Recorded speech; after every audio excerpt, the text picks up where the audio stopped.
Yeah, my time at Trinity's been quite the ride. It's kind of a cliche answer, but I mean, I don't know what else I could have asked for. I mean, we got a silver medal, 2 golds. I got to play with 3 different siblings, 2 on the women's volleyball team.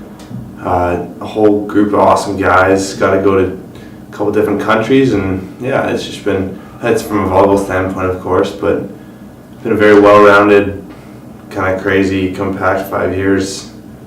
And I feel like I haven't taken enough time to process some of the major events in it, but it's been crazy. My highlight off the top of my head would be the trip to Qatar.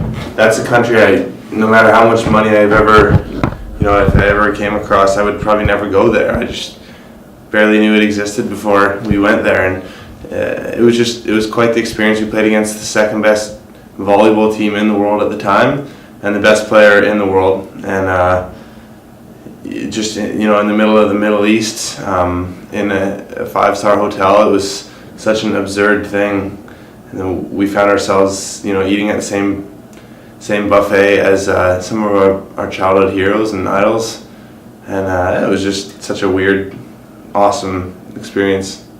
I'm hoping to go to Gatineau in Quebec and play for Team Canada's full-time developmental center. So that'll be about a year, and then see where volleyball takes me. Dan brings a swagger that we need to our program. Dan and John, I cut them both when they were in grade 10.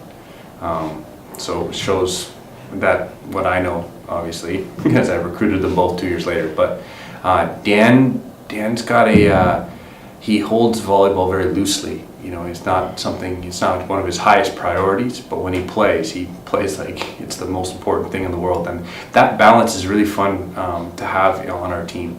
Whereas, away from the court, he doesn't think a whole lot about it. He's got a lot of other great things in his life going on. But when he shows up to play, it's about competing, and he's got a swagger and an attitude that the guys feed off, and we need, because we have a lot of guys who are kind of hard working Dutchmen and blue collar type competitors, whereas Dan has an attitude, and he's a bit of a lightning rod for the opponents a bit, but he shelters a lot of our other guys, with that kind of leadership, that kind of attitude. So he's the point of the spear, and he's been that for a lot of years now, and but it's been fun to watch him transform too. I mean, as a kind of a sluggish, slow, not real explosive first, second year kind of player before his 3rd year, and then he just went to an all-world type level. He made himself into a great athlete, took his training seriously, and now he's a national team medal player. So I think that swagger, plus combined with his work ethic that he's displayed, and the way he competes in practice to make our environment better, is